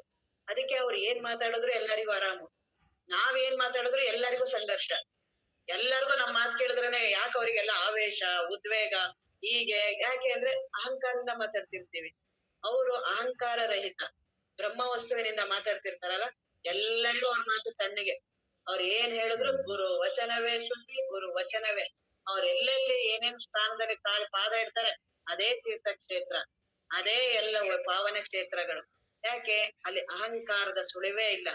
ನಮ್ಮ ಮಾತುಗಳಲ್ಲಿ ಅಹಂಕಾರದ ಸುಳಿವಿರುತ್ತೆ. ಆ ಶ್ವೇತಕೇತನು ಹಾಗೆ ಅವನ್ನೆಲ್ಲಾ ಕಲ್ತ ಮೇಲೆ ಅವರ ತಂದೆ ಹತ್ರ ಬಂದಾಗ ಅಹಂಕಾರದಿಂದಾನೆ ಬಂದಿದ್ದಾನೆ ಅಂತ ಅವ್ರಿಗೆ ಗೊತ್ತಾಗತ್ತೆ. ಅವಾಗ ಅವ್ರ ಅಂತಾರೆ, ಅದೇ ಆಯ್ತು, ಎಲ್ಲ ನೀನು ಏನೇನ್ ಕಲ್ತ್ಕೊ ಬಂದಿದ್ಯಲ್ಲ ಅದಕ್ಕೆ ಸಂಸ್ಕೃತದಲ್ಲೇ ಏನ ಶ್ರುತಂ ಭವತಿ, ಏನ ವಿಜ್ಞಾತಂ ಭವತಿ, ಏನ ಪ್ರಾಪ್ತಂ ಭವತಿ ತತ್ ಶೃಣು. ಸಂಸ್ಕೃತದಲ್ಲಿ ಹೇಳೋದು ಕನ್ನಡದಲ್ಲಿ ಹೇಳೋದು ಅಂತ ಏನ್ ವ್ಯತ್ಯಾಸ ಅಲ್ಲ. ಏನ್ ನೀನ್ ಬಹಳ ಯಾವ್ದನ್ನ ಒಂದನ್ನ ಅರತ್ರೆ ಎಲ್ಲವನ್ನೂ ಅರಿತೀವೋ, ಯಾವ ಒಂದು ವಿದ್ಯೆ ಕಲಿತ್ರೆ ಎಲ್ಲಾ ವಿದ್ಯೆಯನ್ನ ಕಲಿತೀವೋ, ಯಾವ್ದೊಂದು ವಿಚಾರ ಮಾಡಿದ್ರೆ ಎಲ್ಲಾ ವಿಚಾರವನ್ನು ಮಾಡ್ತೀವೋ ಅಂತದ್ದನ್ನ ನೀನು ತಿಳ್ಕೊಂಡ್ ಬಂದಿದ್ಯಾ ಅಂತ ಕೇಳ್ತಾರೆ. ಆ ತರದೊಂದು ವಿದ್ಯೆ ಇದೆಯಾ, ಅದ್ ಗೊತ್ತಿಲ್ವಲ್ಲ, ಇದನ್ ಬಿಟ್ಟು ಬಾಕಿ ಎಲ್ಲಾ ತಿಳ್ಕೊಂಡ್ ಬಂದಿದ್ದೀನಿ ಅಂತ ಅಂತಾನೆ. ಅವಾಗ ಅವರು ಕಬೀರು ಹೇಳ್ತಾರಲ್ಲ, ಸರಳವಾಗಿ ಕನ್ನಡದಲ್ಲಿ ಹೇಳ್ತಾರೆ, ನಾನು ಇದ್ದಾಗ ದೇವನಿಲ್ಲ, ದೇವನಿದ್ದಾಗ ನಾನು ಇಲ್ಲ. ಒಂದನ್ನು ಕಲಿತರೆ ಒಂದನ್ನು ಕಲಿಯದೆ ಹಲವನ್ನು ಕಲಿತು ಅದರಿಂದೇನು ಫಲ, ಹಲವನ್ನು ಕಲಿತು ಒಂದನ್ನು ಕಲಿದಿದ್ರೆ ಅದರಿಂದೇನು. ಹಾಗೆ ಎಲ್ಲವನ್ನೂ ಅಧ್ಯಯನ ಮಾಡ್ತೀನಿ, ಎಲ್ಲವನ್ನೂ ಮಾಡ್ತಿರ್ತೀನಿ, ನಾನನ್ನೋದೇ ನೋಡಕ್ ಬರಲ್ಲ. ಆ ನಾನಾಗಿ ಎಲ್ಲವನ್ನೂ ಕಲಿತೀನಿ, ಆ ನಾನ್ ಯಾರು ಅಂತ ನೋಡಕ್ ಬರಲ್ಲ. ಅದೇ ನಾನ್ ಯಾರು ಅಂತ ನೋಡಕ್ ಬಂತು, ಅದ್ ಯಾವ್ದ್ರ ಅವಶ್ಯಕತೆನೂ ಇಲ್ಲ. ರಮಣ ಮಹರ್ಷಿಗಳಿಗೆ ಹಾಗೆ ಆಗಿದ್ದು, ಅವರಿಗೆ ನಾನು ಅಂತ ಚಿಂತನ ಬಂದು ತೀವ್ರವಾಗಿ ನಾನನ್ನ ನೋಡಿದ್ರು, ಆ ಆತ್ಮ ವಸ್ತುವಿನ ಅನುಭವ ಬಂತು. ನಂತರ ಅವ್ರ ಗ್ರಂಥಗಳು ನೋಡಕ್ ಪ್ರಾರಂಭ ಮಾಡಿದ್ರು. ಅವಾಗ ಅವ್ರು ಹೇಳ್ತಾರೆ, ಇದೆಲ್ಲ ನನ್ನ ಅನುಭವನೇ ಹೇಳ್ತಿದ್ಯಲ್ಲ. ಹಾಗೆ ಮೊದಲು ನಮ್ಮ ಲಕ್ಷ್ಯ ಎಲ್ಲ ಆತ್ಮಜ್ಞಾನದ ಕಡೆ. ಈ ಶಾಸ್ತ್ರಗಳು ಇವುಗಳೆಲ್ಲ ಬರೀ ಅವುಗಳಿಗೆ ಮಾರ್ಗದರ್ಶನ. ಇವುಗಳು ಆತ್ಮಜ್ಞಾನ ಮಾಡೋದಿಲ್ಲ. ಎಲ್ಲವೂ ಆತ್ಮವಸ್ತುವನ್ನ ಅನುಭವಿಸ್ಲಿ ಅಂತ ಅವೆಲ್ಲ ಹೇಳ್ತಿರೋದು. ಹಾಗಾಗಿ ಅದನ್ನ ಕೇಳ್ತಾರೆ ಅವರು ಉದ್ದಾಲಕ ಶ್ವೇತಕೇತುಗೆ.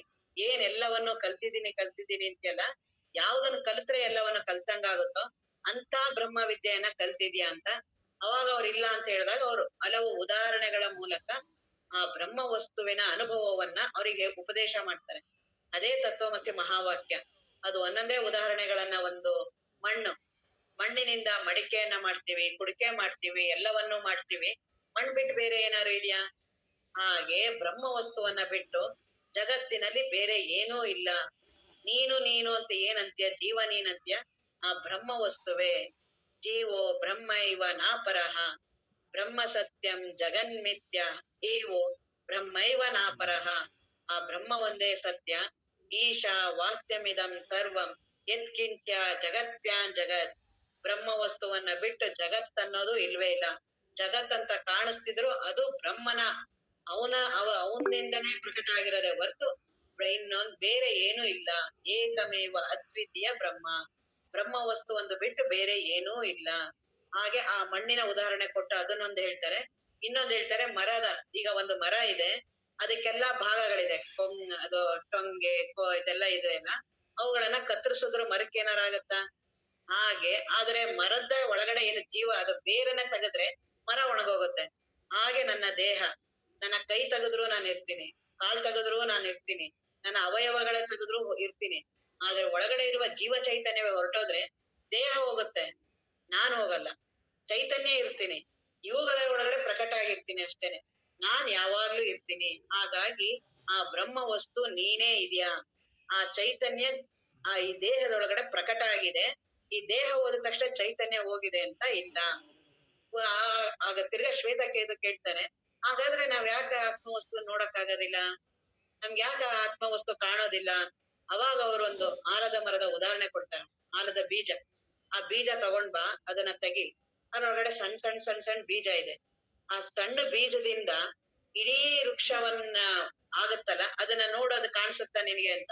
ವೃಕ್ಷ ಆಯ್ತಲ್ಲ, ಅವನಿಗೆ ಆಶ್ಚರ್ಯ ಆಯ್ತಾ, ಹೌದು ಇಡೀ ಸಣ್ಣ ಬೀಜ ಅದು, ಆದ್ರೆ ಎಷ್ಟು ದೊಡ್ಡ ವೃಕ್ಷ ಆಗತ್ತಲ್ಲ, ಎಲ್ಲಿದೆ ಅದ್ರೊಳಗಡೆ ಚೈತನ್ಯ? ಅವ್ರ ಶ್ವೇತಕೇತು ಹೇಳ್ತಾ, ನೀವ್ ಹೇಳಿದ್ ಹೌದು, ಅದ್ರೊಳಗಡೆ ಚೈತನ್ಯ ಇದನ್ನ ನನ್ ಕಣ್ಣಿಗೆ ಕಾಣಿಸ್ತಿಲ್ವಲ್ಲ, ಮತ್ ನನ್ನ ಅನುಭವ ನನ್ನ ಹೇಗ್ ನಂಬೋದು ಅದನ್ನ? ಅದ್ರಲ್ಲಿ ಚೈತನ್ಯ ಇದೆ ಹೌದು, ಅಗೋಚರ ಆಗಿದೆ ಹೌದು, ಆದ್ರೆ ನನ್ನ ಅನುಭವಕ್ಕೆ ಬರ್ತಿಲ್ವಲ್ಲ ಅಂತ ಅವ್ರು ಅಂತಾರೆ. ಒಂದು ಸಣ್ಣ ಬೀಜದಲ್ಲಿ ಅಷ್ಟು ದೊಡ್ಡ ಮರ ಆಗತ್ತಲ್ಲ, ಎಲ್ಲಿದೆ ಆ ಚೈತನ್ಯ? ಹಾಗಾಗಿ ನೀವ್ ಹೇಳೋದು ಒಪ್ಪಿಗೆ ಇದೆ, ಆ ಅಗೋಚರ ಶಕ್ತಿ ಇರ್ಬೋದು, ಆದ್ರೆ ಅದನ್ನ ನನ್ನ ಅನುಭವಕ್ಕೆ ಹೇಗ್ ಬರೋದು ಅಂತ ಅಂದಾಗ ಅವ್ರು ಅದನ್ನ ಅದೇ ಇಲ್ಲೆಲ್ಲವೂ ವ್ಯಾಪ್ತಿದೆ, ಜಗತ್ತನ್ನಾಗ್ಲಿ ನಿನ್ನನ್ನಾಗ್ಲಿ ಎಲ್ಲವೂ ಬ್ರಹ್ಮ ವಸ್ತುವೇ ವ್ಯಾಪ್ತಿದೆ ಅಂತಂದಾಗ ನನ್ನ ಅನುಭವಕ್ಕೆ ಹೇಗೆ ಅಂದಾಗ ಅದಕ್ಕೊಂದು ಉದಾಹರಣೆ. ಒಂದು ಮಡಿಕೆಯಲ್ಲಿ ನೀರ್ ತಗೊಂಡ್ ಬಾ, ಅದಕ್ಕೊಂದು ಉಪ್ಪು ಹಾಕ್ತಾರೆ. ಈಗ ಉಪ್ಪು ಹಾಕಿದೀನಿ, ಅದ್ರೊಳಗಡೆ ಉಪ್ಪು ಎಲ್ಲಾ ಅದ್ರೊಳಗಡೆ ಬೆರ್ತೋಗಿದೆ. ನೋಡು ಅದ್ರೊಳಗಡೆ ಎಲ್ಲಾದ್ರೂ ಮುಟ್ಟಿ ನೋಡು, ಕೆಳಗಡೆ ಭಾಗ ನೀರ್ ನೋಡು, ಉಪ್ಪೆಲ್ಲಾರು ಕಾಣಿಸ್ತಿದ್ಯಾ? ಹಾಗಂತ ಉಪ್ಪು ಇಲ್ವಾ? ಇದೆ, ಆ ಉಪ್ಪು ಇದೆ, ಎಲ್ಲಾರು ಮುಟ್ಟು ನೋಡು. ಉಪ್ಪು ನೀರ್ ಬಿಟ್ಟು ಬೇರೆ ಏನಾರು ಇದ್ಯಾ? ಹಾಗೆ ಇಡೀ ಜಗತ್ತು, ದೇವ, ನೀನು ಎಲ್ಲವೂ ಬ್ರಹ್ಮಮಯ. ಬ್ರಹ್ಮವನ್ನ ಬಿಟ್ಟು ಏನೂ ಇಲ್ಲ. ಆ ಬ್ರಹ್ಮ ವಸ್ತು ನೀನಿದೆಯಾ? ಇದೇ ತತ್ವಮಸಿ ಮಹಾವಾಕ್ಯ. ಅಲ್ಲಿ ಉಪದೇಶ ಮಾಡೋದಿದೆ, ಅಲ್ಲಿ ನಡೆಯುವ ಏನು ಮಾತುಕತೆಗಳಿದೆಯಲ್ಲ, ಸಂವಾದ, ಇದನ್ನೇ ಅಲ್ಲಿ ಹೇಳೋದು. ಅವ್ರು ಏನು ಕೊನೆಗೆ ತಿಳಿಸ್ಬೇಕಾಗಿದೆ ಅಂದ್ರೆ, ನೀನ್ ಆ ಬ್ರಹ್ಮ ವಸ್ತುವನ್ನ ಬಿಟ್ಟು ಬೇರೆ ಅಲ್ಲ. ಈ ದೇಹಾದಿಗಳು ನೀನ್ ಏನು ನಾನು ಅನ್ಕೊಂಡಿದ್ಯಲ್ಲ, ಇವೆಲ್ಲವೂ ಆ ಬ್ರಹ್ಮ ವಸ್ತುವಿನಿಂದಾನೇ ಪ್ರಕಟ ಆಗಿರೋದು. ಭ್ರಮೆಯಿಂದ ಇದು ನಿನಗೆ ಪ್ರತ್ಯೇಕ ಅನಿಸ್ತಿದೆ. ಹೇಗೆ ಸಮುದ್ರವನ್ನ ನೋಡು, ಸಮುದ್ರದ ಕಡೆ ಲಕ್ಷ್ಯ ಕೊಟ್ರೆ ಅಲೆ ಕಾಣಿಸಲ್ಲ, ನೊರೆ ಕಾಣಿಸಲ್ಲ, ಏನು ಸಣ್ಣ ಗುಳ್ಳೆಗಳು ಕಾಣಿಸಲ್ಲ, ಏನೂ ಕಾಣಿಸಲ್ಲ. ನಾವು ಹೋದ ತಕ್ಷಣ ನಮಗ್ ಕಾಣಿಸೋದು ಬರೀ ಅಲೆ ಕಾಣಿಸತ್ತೆ, ಗುಳ್ಳೆ ಕಾಣಿಸತ್ತೆ, ದೊಡ್ಡ ಸುನಾಮಿ, ದೊಡ್ಡ ಅಲೆ, ಚಿಕ್ಕ ಅಲೆ, ಇಂಥ ಅಲೆ ಅಂತ ಅಲೆ, ಬರೀ ಹೊರಗಡೆ ನೋಡ್ತಿದ್ಯಲ್ಲ. ಹಾಗೆ ಈ ದೇಹಾದಿಗಳು. ಅದೇ ನೀರಿನ ಕಡೆ ಲಕ್ಷ್ಯ ಕೊಡು, ನೀರನ್ ಬಿಟ್ಟು ಏನೂ ಆಗೇ ಇಲ್ಲ. ಅಲ್ಲೇನಾರು ಅಲೆ ಅಂತ ಆಗಿದ್ಯಾ? ಅಲ್ಲೇನಾರು ಗುಳ್ಳೆ, ಅದು ನೋಡು, ಅದು ನೀರೆ. ಏನಾದ್ರೂ ನೋಡು, ಅದು ನೀರೆ. ಐಸ್ ಅಂತ ನೋಡು, ಅದು ನೀರೆ. ನೀನು ನಾಮರೂಪಗಳ ಕಡೆ ನೋಡ್ತಿರೋದ್ರಿಂದ ಆ ವಸ್ತುವಿನ ಕಡೆ ಲಕ್ಷ್ಯ ಗೊತ್ತಿಲ್ಲ. ಹಾಗೆ ನೀನು ದೇಹಾದಿಗಳ ಕಡೆ ಲಕ್ಷ್ಯ ಕೊಡ್ತಿರೋದ್ರಿಂದ ಆತ್ಮ ವಸ್ತುವಿನ ಅನುಭವ ಬರ್ತಿಲ್ಲ. ಅದರ ಅನುಭವದಲ್ಲೇ ಇದೆಯಾ? ಅದೆಲ್ಲಾರು ಇದೆಯಾ? ಸಮುದ್ರ ನೀರ್ ಎಲ್ಲಾರು ಹೋಗಿದ್ಯಾ? ನೀರ್ ಬಿಟ್ಟು ಏನಾರು ಇದೆಯಾ? ನೀರಿನ ಆಧಾರದಲ್ಲೇ ಇದೆ. ಹಾಗೆ ಆತ್ಮವಸ್ತುವಿನ ಆಧಾರದಲ್ಲಿ ಬ್ರಹ್ಮ ವಸ್ತುವಿನ ಆಧಾರದಲ್ಲಿ ದೇಹಾದಿಗಳು ತೋರಿರೋದು. ಸ್ವತಂತ್ರವಾದ ಅಸ್ತಿತ್ವ ಇಲ್ಲ. ಅಲೆಗೆ ಸ್ವತಂತ್ರವಾದ ಅಸ್ತಿತ್ವ ಇದೆಯಾ? ನೀರನ್ ಬಿಟ್ಟು ಅಲೆನೇನಾದ್ರು ಪಕ್ಕದಲ್ಲಿ ತೋರ್ಸಕ್ಕಾಗತ್ತಾ?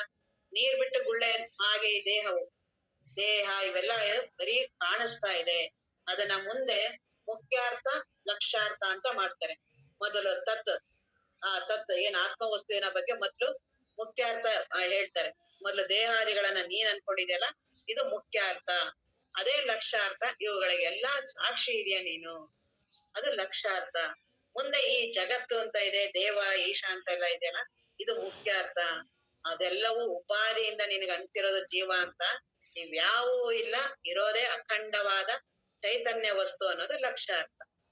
ಅದನ್ನೇ ಇಲ್ಲಿ ತತ್ ತ್ವಂ ಅಸಿ ಮುಖ್ಯಾರ್ಥ ಲಕ್ಷ್ಯಾರ್ಥ. ಮುಂದೆ ಅದು ಜಹ ಲಕ್ಷಣ ಮುಂದೆ ಹೇಳ್ತಾ ಹೋಗ್ತೀವಿ ಅದನ್ನ. ಈಗ ಅವ್ರು ಅದನ್ನ ಹೇಳಿದ್ರು. ಈಗ ತನು ಕರಣ ಮೊದಲಾದವು ಅನಿತವನೇ ತಾನೆಂದು ಜನನಾದಿ ವಿಕೃತಿ ದಳೆದಿಹ ಅಹಮಿನೊಡನೆ ಬೆರೆದು ತನಗದರ ಬಗೆಪತ್ತಿ ಬಿಡದಿರ್ಪ ವಿಶ್ವಜೀವನೆ ತ್ವಂಪದಕ್ಕೆ ಮುಖ್ಯವಾದರ್ಥವೆಂದು. ಈಗ ಮುಖ್ಯಾರ್ಥ ಹೇಳ್ತಿದ್ದಾರೆ. ನಾನು ಅಂತ ಏನಿದ್ದೀನಲ್ಲ, ಇವನೇ ಜೀವ, ನಾನೇ ಜೀವ. ನನಗೆ ದೇಹದ ಅನುಭವ ಇದೆ, ಇಂದ್ರಿಯಗಳ ಅನುಭವ ಇದೆ. ತನು ಕರಣ, ದೇಹ ತನು ಕರಣ, ನನಗೆ 10 ಇಂದ್ರಿಯಗಳು ಇದೆ. ನೋಡ್ತೀನಿ, ಕೇಳ್ತೀನಿ, ಮಾತಾಡ್ತೀನಿ, ನಡಿತೀನಿ, ಕೂರ್ತೀನಿ, ಮಾಡ್ತೀನಿ. 10 ಇಂದ್ರಿಯಗಳು ನನಗೆ. ತನು ಕರಣ ಮೊದಲಾದವು ಇವುಗಳನ್ನೆಲ್ಲಾ ಸೇರಿ, ಏನು ನನ್ನ ಅಂತಃಕರಣ ಆಗ್ಲಿ ಬಹಿರ್ಕರಣಗಳಾಗ್ಲಿ ಇವೆಲ್ಲಾ ಸೇರಿ ನಾನು ಅಂತ ಇದೀನಲ್ಲ, ಮೊದಲಾದವು ಅನಿತವನೇ ಅವೆಲ್ಲವುಗಳನ್ನ ನಾನು ತಾನೆಂದು ನಾನು ನಾನು ಅಂತ ನಾನು ಅಂತಿರೋದ್ರಿಂದ ಅವೆಲ್ಲವೂ ನನಗಾಗತ್ತೆ. ಯಾವಾಗ ನಾನು ಅನ್ನೋ ಒಂದು ದಿನ ನಾನು ಹುಟ್ಟಿದೀನಿ, ಯಾವಾಗ ದೇಹ ನಾನು ಅಂತ ನನಗ ಅನಿಸ್ತೋ ನನಗೆ ಪ್ರಾರಂಭ ಆಯ್ತು, ನಾನು ಹುಟ್ಟಿದೀನಿ ಒಂದು ದಿನ. ಜನನಾದಿ ವಿಕೃತಿ, ಜನನಾದಿ ಅಂದ್ರೆ ಇನ್ನ ಜನನ ಏನು ಬಾಲ್ಯ ಯೌವನ ಮುಪ್ಪು ಇವೆಲ್ಲವೂ ನನಗೆ ಆಗತ್ತೆ ಅಂತ ಭಾವಸಕ್ ಪ್ರಾರಂಭ ಮಾಡ್ದೆ. ಯಾವಾಗ ಇದು ನಾನು ಅಂದ ಮೇಲೆ. ಈ ತನುಕರಣ ಮೊದಲಾದವು ಅನಿತವನು ಇವೆಲ್ಲವನ್ನು ಸೇರಿ ನಾನು ನಾನು ಅಂತ ಅಂದನಲ್ಲ. ಹಿಂಗ ಅಂದ ತಕ್ಷಣನೇ ಎಲ್ಲಾ ಇನ್ನ ಅದರ ಎಲ್ಲಾ ಸಮಸ್ಯೆಗಳು ನನ್ನ ಸಮಸ್ಯೆ ಆಗಕ್ ಪ್ರಾರಂಭ ಆಯ್ತು. ಮೊದಲು ಮದುವೆ ಆಗೋದಕ್ಕಿಂತ ಮೊದಲು ಎಲ್ಲೋ ಇರ್ತಾರೆ, ಪತಿಯಲ್ಲೋ ಎಲ್ಲೆಲ್ಲೋ ಇರ್ತಾರೆ. ಮದುವೆ ಆದ ಬರೀ ಮದುವೆ ನಮ್ಮವರು ಅಂತ ಅನ್ಸಿದ ಅಷ್ಟೇ. ಅಲ್ಲಿ ಏನೂ ಮಾಡಿಲ್ಲ. ನನ್ ದೇಹದಲ್ಲಿ ಒಳಗಡೆ ಬಂದೇನಾರು ಆಪರೇಷನ್ ಮಾಡಿ ಅವ್ರನ್ನ ನನ್ನೊಳಗಡೆ ಹಾಕಿ, ನನ್ನೊಳಗಡೆ ಅವ್ರನ್ನ ಹಾಕಿ ಏನಾರು ದೇಹಗಳಲ್ಲಿ ಮಾಡಿದಾರ? ಏನೂ ಮಾಡಿಲ್ಲ. ಬರೀ ಭಾವದಲ್ಲಿ ವಿಚಾರ ಅನ್ಸಿದ್ದು. ಅವ್ರೆಲ್ಲಾರು ಸೇರಿ ಹೇಳಿದ್ರು, ಜಗತ್ತವರೆಲ್ಲ ಬಂದು ಅದಕ್ಕೆಲ್ಲ ಒಂದು ಉಪಚಾರ ಮಾಡಿ ಅವೆಲ್ಲ ಮಾಡಿ ಅಗ್ನಿ ಸಾಕ್ಷಿ ಆ ಸಾಕ್ಷಿ ಈ ಸಾಕ್ಷಿ ಎಲ್ಲ ಹೇಳಿ ಅದನ್ನ ಬರೀ ಬಾಯಿ ಹೇಳಿದ್ದೆ ಹೊರ್ತು ಅಲ್ಲಿ ಏನ್ ಮಾಡಿದ್ರು? ಇವ್ರು ಇನ್ಮೇಲೆ ನಿಮ್ಮ ಪತಿ, ಇಷ್ಟೇ ಮಾತಾಡಿದ್ದು, ಇಷ್ಟೇ ಹೇಳಿದ್ದು, ಇಷ್ಟೇ ಮಾಡಿದ್ದು. ಇನ್ನ ಜೀವನ ಪರ್ಯಂತ ಅವ್ರು ಇಬ್ರಲ್ಲಿ ಒಬ್ರು ಹೋದ್ರು ನಮ್ ಹೆಂಡತಿ, ಅದಿಬ್ರು ಒಬ್ರ ಮೇಲೆ ಒಬ್ರು ಇರೋದು. ಗಂಡ ಅನ್ನೋದು ಯಾವಾಗ ಹೆಂಡತಿ ಅಂದಾಗ, ಹೆಂಡತಿ ಅನ್ನೋದು ಯಾವಾಗ ಗಂಡ ಅಂದಾಗ. 2 ಉಪಾಧಿಗಳು ಒಬ್ರಿದ್ದಾಗ ಒಬ್ರು ಇರುತ್ತೆ. ನಮ್ಗೇನನ್ನತ್ತೆ ಜೀವನ ಪರ್ಯಂತ ಇದೆ ಅದು ಅಂತ. ತಂದೆ ಇದ್ದಾಗ ಮಗ ಇರ್ತಾನೆ, ಏನ್ ತಂದೆ ಇದ್ದಾಗ ತಾಯಿ ಇರ್ತಾರೆ, ಎಲ್ಲವೂ ಒಂದಿದ್ದಾಗ ಒಂದೊಂದಿರುತ್ತೆ. ನಾನು ಶಾಲೆಯಲ್ಲಿದ್ದಾಗ ನಾನು ಅಧ್ಯಾಪಕ, ಮನೆಗ್ ಬಂದ್ರುನು ಸಾಯೋವರೆಗೂ ರಿಟೈರ್ಡ್ ಆದ್ರುನು ರಿಟೈರ್ಡ್ ನಾನು ಟೀಚರ್, ರಿಟೈರ್ಡ್ ಆಫೀಸರ್, ರಿಟೈರ್ಡ್ ಅಂದ್ರೇನೆ ಇಲ್ದೇ ಇರೋದು ಅಂತ ಅರ್ಥ. ಅದನ್ನೊಂದ್ ಸೇರ್ಸ್ಕೊಂಡ್ ನಾವು ಬೋರ್ಡ್ ಹಾಕೊಂಡಿರ್ತೀವಿ. ಅದ್ ನಮ್ ಎಷ್ಟು ಭ್ರಮೆಗಳನ್ನ ಮಾಡ್ಕೊಂಡಿರ್ತೀವಿ. ಹೊರಗಡೆದೇ ಇಷ್ಟ ಆಗಿದೆ, ಇನ್ ದೇಹದ ಎಷ್ಟಾಗಿರುತ್ತೆ ನಮ್ಗೆ. ಹಾಗಾಗಿ ಈ ಉಪಾಧಿಗಳು ಈ ಭಾವಿಸಿರೋದು ಇಷ್ಟು ದುಃಖಕ್ಕಾಗೋದು. ಒಂದು ಸಲಿ ಸತಿ ಪತಿ ಅಂತ ಭಾವಿಸಿದ ತಕ್ಷಣನೇ ಇನ್ನ ಜೀವನ ಪರ್ಯಂತ ಅವ್ರಿಗೆ ಏನೇನಾಗತ್ತೆ ಅವ್ರಿಗಿನ ಜಾಸ್ತಿ ನನಗಾಗ್ತಿರತ್ತೆ. ಆಗಲ್ಲ, ಆಗಿದೆ ನಾನ್ ಭಾವಿಸ್ತಿರ್ತೀನಿ. ಅವ್ರಿಗೆ ಜ್ವರ ಬಂತು, ನಾನ್ ಅದ್ರದ್ದು ತಾಪ ನಾನ್ ಅನ್ಭವಿಸ್ತಾ ಇರ್ತೀನಿ. ನನಗೇನು ದೇಹ ಆಗಿಲ್ಲ, ನನ್ ದೇಹ ಆರೋಗ್ಯವಾಗಿದೆ, ನನ್ನ ಮನಸ್ಸು ಆರಾಮಾಗಿದೆ, ನನಗೆಲ್ಲವೂ ಇದೆ. ಅವ್ರು ಊಟ ಮಾಡಿಲ್ಲ, ನನಗ್ ಬಹಳ ಕಳವಳ. ನನಗೇನು ಇಲ್ಲ, ನಾನ್ ಆರಾಮಾಗಿ ಊಟ ಹೊಟ್ಟೆ ತುಂಬಾ ಮಾಡಿದೀನಿ, ನನಗೇನು ಅದ್ರದ್ದು ಸಂಕಟ ಗೊತ್ತಿಲ್ಲ, ಏನೂ ಇಲ್ಲ. ಅವ್ರ ದೇಹದಲ್ಲಿ ಆಗ ನನಗೆ ಏನೂ ಗೊತ್ತಿಲ್ಲ. ಎಲ್ಲಾ ಬರೀ ಭಾವಿಸ್ತಾ ಇರ್ತೀನಿ. ಅವ್ರ ಯಾಕೋ ಮುಖ ಸೊರಗೈತೆ ಅಂದ್ರೆ ಊಟ ಮಾಡಿಲ್ಲ, ಯಾಕೋ ದೇಹ ಹಿಂಗಾಗಿದೆ ಅಂದ್ರೆ ಅವ್ರ ಆರೋಗ್ಯ ಇಲ್ಲ. ಇದೆಲ್ಲಾ ಬರೀ ನಾನು ಮಾಡ್ಕೊಂಡಿರುವ ಭಾವನೆಯಲ್ಲಿ ನಾನೇ ಅದರಲ್ಲಿ ಸಿಗಾಕೊಂಡು ನಾನೇ ಅವುಗಳ ಸುಖ ದುಃಖ ಅನುಭವಿಸ್ತಾ ಇರ್ತೀನಿ. ಆ ಮನಸ್ಸನ್ನೋದೇ ಹಂಗೆ ಒಂದು ಜಾಲ ಅದು. ತಾನೇ ಅವುಗಳನ್ನ ಅಗತ್ ಮಾಡ್ಕೊಂಡು ಒಂದು ತಾನೇ ಅದ್ರೊಳಗಡೆ ಮಾಡಿ ಅದ್ರೊಳಗಡೆನೇ ಓಡಾಡ್ತಿರ್ತೀನಿ. ಹೆಂಡ್ತಿದು, ಮಕ್ಳದು ಆ ವಾಸನೆಗಳನ್ನ ಒಂದ್ ಜಾಲ ಮಾಡ್ಕೊಂಡಿರ್ತೀನಿ ಅಂತ ಗೊತ್ತಾಗಲ್ಲ. ಬೆಳಗ್ಗೆ ಎದ್ದಾಗಿಂದ ರಾತ್ರಿವರೆಗೂ ಆ ಜಾಲದೊಳಗಡೆನೆ ಇರ್ತೀನಿ. ಬೆಳಗ್ಗೆ ಎದ್ದ ತಕ್ಷಣ ಹೆಂಡ್ತಿದು ಅದೇ ವಾಸನೆಗಳು ಬರೋದು, ಅದೇ ಜಾಲ. ಅದನ್ನೆಲ್ಲಾ ಮಾಡ್ತಾ ರಾತ್ರಿ ಮಲ್ಕೊಳ್ಳೋದು, ಪುನಃ ಎದ್ದು ಆ ಜಾಲದೊಳಗಡೆ ತಿರ್ಗಾ ಹೋಗೋದು. ಈ ವಾಸನೆಗಳೆಲ್ಲ ಬರೀ ಭಾವಿಸಿರ್ತೀನಿ ಅಂತ ಗೊತ್ತಾಗಲ್ಲ. ನಾನೇ ಭಾವಿಸಿದ್ದು. ಅದೇ ನಾನು 20 ವರ್ಷದ ಮೊದಲು ಮದ್ವೆ ಆಗೋದಕ್ಕಿಂತ ಮೊದಲು ಆರಾಮಿದ್ದೆ. ನನ್ನ ಎದುರಿಗೆ ಅವ್ರು ಇದ್ರುನು ಅವ್ರು ಏನ್ ಬಿದ್ರು ಎದ್ರು ಏನೂ ಆಗ್ತಿರ್ಲಿಲ್ಲ.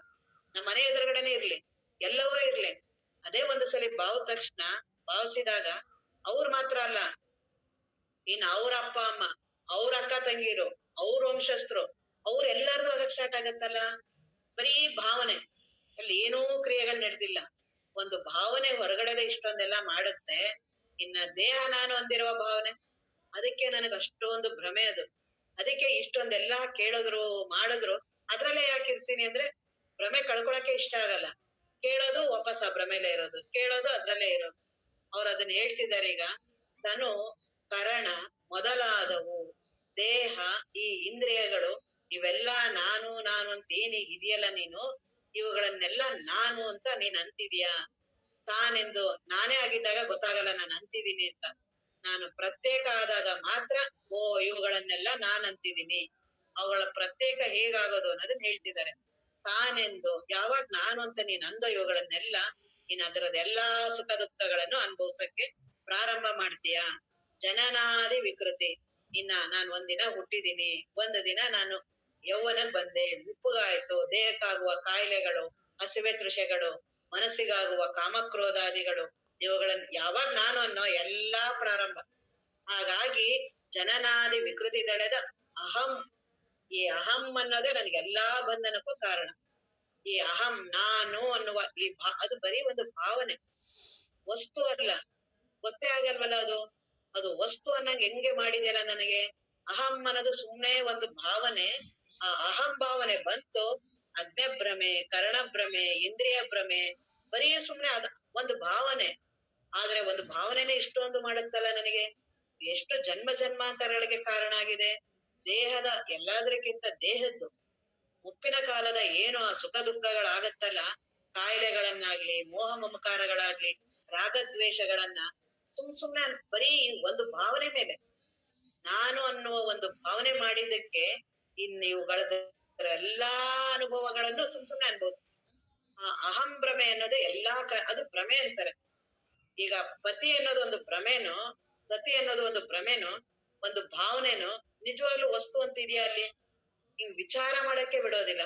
ಹಾಗಾಗಿ ಈ ಅಹಂ ಇದೆಯಲ್ಲ, ಈ ಅಹಮ್ಮೆ ನನಗೆ ದೇಹ ನಾನು, ಇಂದ್ರಿಯ ನಾನು, ಮನಸ್ಸು ನಾನು, ಅಹಂಕಾರ ನಾನು, ಇವುಗಳಲ್ಲೆಲ್ಲ ನಾನು ಅಂತ ಉಂಟು ಮಾಡಿರೋದೆ ಈ ನಾನು, ಈ ಅಹಂಕಾರದ ನಾನು.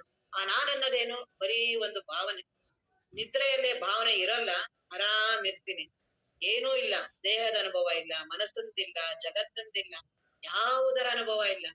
ಎಚ್ಚರ ಆದೆ, ನಾನ್ ಬಂತು, ದೇಹ ಬಂತು, ಜಗತ್ ಬಂತು, ಅದನ್ನ ಅಹಂ ಭ್ರಮೆ, ಅಜ್ಞಭ್ರಮೆ, ಕರ್ಣಭ್ರಮೆ, ಇಂದ್ರಿಯ ಭ್ರಮೆ, 3 ಅವಸ್ಥೆಗಳು ನಾನೇ, 3 ದೇಹಗಳು ನಾನೇ, ಎಲ್ಲಾ ಒಂದೇ ಸರಿ ಬಂದ್ಬಿಡತ್ತೆ ಬರೀ ಈ ಅಹಂ ಭ್ರಮೆ ಮೇಲೆ. ಈ ಅಹಂ ಭ್ರಮೆ ಹೋದ್ರೆ ಅಷ್ಟು ಭ್ರಮೆಗಳು ಹೊರಟೋಗುತ್ತೆ. ಮೂಲ ಈ ಅಹಂ ಭ್ರಮೆ, ಅದನ್ನ ಹೇಳ್ತಾರೆ ಅಹಮೇನೊಡನೆ ಬೆರೆದು, ಅದ್ರ ಜೊತೆ ಬೆರ್ತ್ಬಿಟ್ಟಿದೀನಿ. ಬಹಳ ತಾಧ್ಯಾತ್ಮತೆ. ಏನ್ ಫೆವಿಕ್ವಿಕ್ ಅಂತಾರಲ್ಲ, ಅದನ್ನ ಅಂಟಿಸಿದ್ರೆ ಏನ್ ಮಾಡೋದು ತೆಗಿಯಕ್ಕಾಗಲ್ವಲ್ಲ. ಹಾಗೆ ಈ ಅಹಂಕಾರದ ಜೊತೆ ನನ್ನ ದೇಹ, ಮನಸ್ಸು, ಅಹಂಕಾರ ಎಲ್ಲ ತುಂಬಾ ಬೆರೆಸ್ಬಿಟ್ಟಿದೆ. ಆ ಅಹಮ್ಮು ಆ ಆತ್ಮ ವಸ್ತುವಿನ ಸಮೀಪ ಇದೆ, ಅದಕ್ಕೆ ಅದು ಅಷ್ಟು ಪ್ರಕಾಶವಾಗಿರೋದು. ಅದರ ಸಮೀಪ ಇರೋದ್ರಿಂದ ಅದರಿಂದ ಚೈತನ್ಯ ಪಡೆದಿದೆ. ಸ್ವಯಂ ಚೈತನ್ಯ ಇಲ್ಲ ಅಹಂಗೆ. ಅದರ ಸಾನ್ನಿಧ್ಯದಲ್ಲಿ ಚೈತನ್ಯ ಬಂದಿರೋ ಹಾಗೆ ಬಹಳ, ನಾನು ಜೀವ, ನಾನು ಇಂಥ ಜೀವ, ನಾನು ಬಹಳ ಇದೆ, ದೇಹದ ಅನುಭವ, ಇಂದ್ರಿಯ ಅನುಭವ ಎಲ್ಲಾ ಮಾತಾಡ್ತಿರೋದು ಈ ಅಹಂ. ಈ ಅಹಮ್ಮಿನೊಡನೆ ಬೆರೆದು ತನಗದರ ಬಗೆಪತ್ತಿ ಬಿಡದೇರ್ಪ, ನನಗೆ ಇನ್ನ ಅದ್ರದ್ದೆಲ್ಲಾ ಬಿಡಲಾರದೆ. ಯಾವಾಗ ನಾನು ಅಂತ ನನ್ನ ಅಹಂಕಾರ ನಾನು ಅಂತ ಭಾವಿಸಿದ್ನೋ, ನಾನೇ ಕರ್ತೃ. ನಾನ್ ಕರ್ತೃ ಆದ ತಕ್ಷಣನೇ ಇನ್ನೆಲ್ಲಾ ಕರ್ಮಾದಿಗಳು ಪ್ರಾರಂಭ.